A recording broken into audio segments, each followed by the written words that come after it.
And meron din tayong aeroponics. So ito yung mga aeroponic towers. So almost the same lang siya ng concept sa NFT.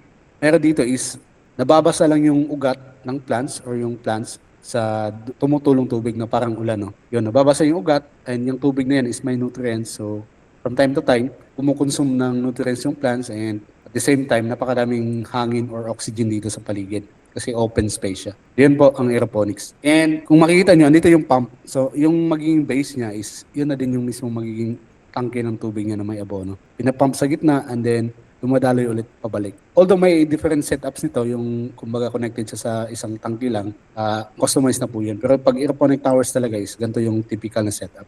Ganyan po siya. Okay, so ito po yung maganda sa aeroponics, no? Mas maganda yung ano niya. In terms of space, mas efficient siya.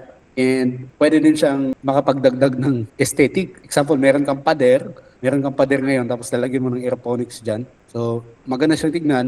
Meron ka ng aesthetic na pader ngayon, meron ka pang harvest ng yung plants. No? So, double purpose siya. Pwede siyang pang aesthetic at saka dagdag na din ng income or for personal consumption sa mga